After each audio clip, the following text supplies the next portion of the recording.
The thought of the Stakeholder Forum was born during the preparation of the white paper, which was led by my colleague, Chair Jan Hrušák at the time. Now, during the discussion for this white paper, it became clear that although we continuously involve our stakeholders, we are not doing enough.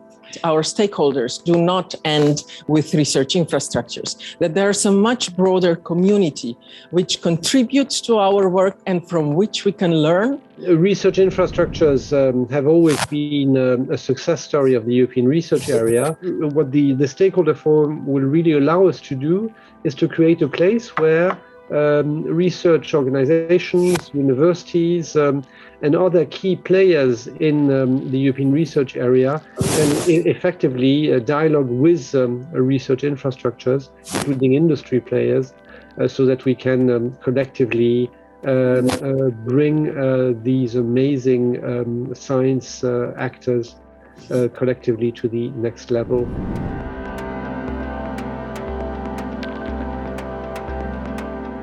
The ecosystem of our stakeholders is actually very, very changeable. It's never settled, and it's often not reflected in governance architecture that was envisaged for research infrastructures in the beginning when they were established. We see ESFRI as a platform for all stakeholders to come together and for facilitating collaboration between, as I said, existing new infrastructures and all the wider ecosystem. First, we welcome the intention to look beyond the traditional research infrastructures communities and the interest in raising awareness across the whole research and innovation ecosystem, including universities.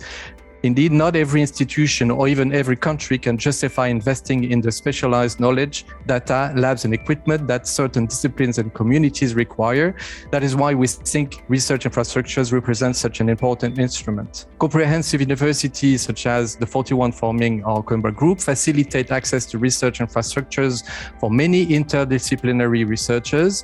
This is why we believe that universities should remain at the very foundation of ESFRI. Infrastructures hosted by or directly related to universities are the very foundation of ESFRI infrastructures and the pillars of the European Open Science Cloud. A traditional model, which has researchers still working in their silos in very specific areas, again has to be broadened. So to solve increasingly complex societal problems, we need to bring together results from across infrastructures, which means not just interoperability of data, but actually a true broader understanding about what the contributions of infrastructures from completely different domains can be and connect all of that together. We are willing to implement targeted challenge-driven service provision by establishing pilot partnerships with key stakeholders. And this is where, in fact, this stakeholder forum is really quite important.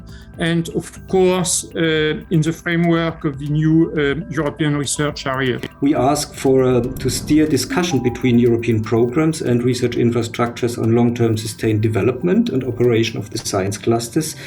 And the sustainable ecosystem of interoperable research infrastructures needs coordinated action with many national funders. And here, the Stakeholder Forum can help as well.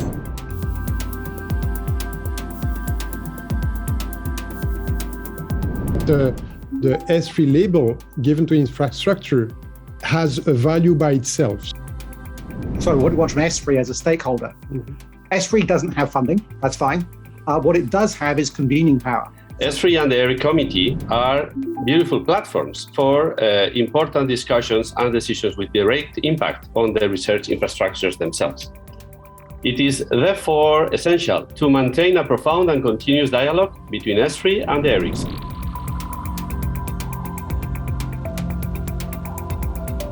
Due to the increasingly data-intensive nature of research, or just to achieve open science, for example, Europe and its universities need an information infrastructure to facilitate cross-border, multidisciplinary research with advanced digital services and tools. We consider research infrastructures as research big data factories.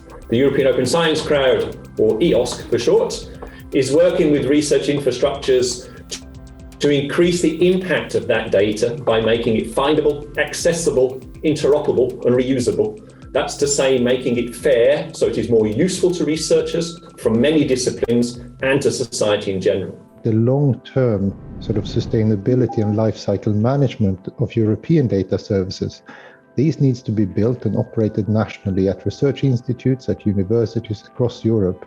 And these are also the nodes in the distributed ESFRI research infrastructures. Some of the challenges that others have talked around about alignment, national versus international alignment, but those provide really opportunities to get them right.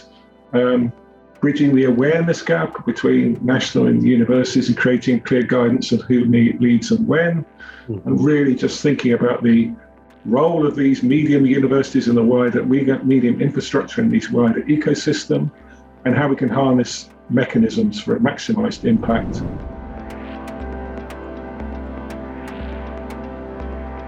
Wide and effective engagement of RIs with the entire research ecosystem. And as we broaden our reach, we increasingly interact with communities that are no longer experts. And what we need to do for them is to develop the tools that allow them to transform the data that we offer them into knowledge and results. A key element here is to develop the range of services that we offer. It's not simply sufficient to open our doors, but we must ensure that our users take away solutions to problems. We want to play as a bridge between the researchers on a very capillary way, all the way to the larger association and the specific services that this infrastructure can help our researcher to work. So we need to find effective mechanisms where the researchers can move between universities to facilities in other countries. When there is an investment in infrastructure, there is often a very long-term investment. Many of these infrastructures are there for a long period of time, and this is particularly needed, I believe, at European level, where, of course, we are under constant stress, and we live in a time of immediacy. There seems to be more European funding available for large infrastructures than for smaller ones, in which universities are very present as operators, funders, users, developers, or even owners. Moreover, large infrastructure often require a long-term program. It has been mentioned before. It is very difficult for university to plan this far in advance, especially around operational costs, which limits future opportunities.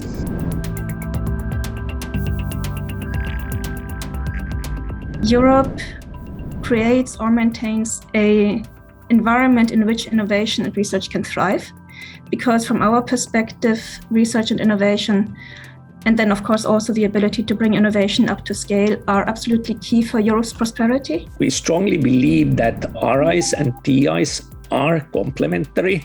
A common exchange space still needs to be built, and TIs and RIs need to learn to talk common language as well.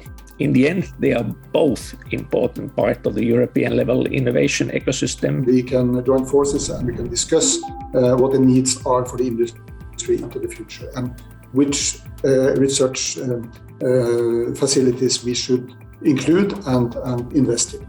There is no alternative to scientific excellence. Disruptive innovations depends on fundamental science. Cooperation is in the European DNA. Science nurtures good governance. ESFRI really welcomes this initiative of the ESFRI Stakeholder Forum.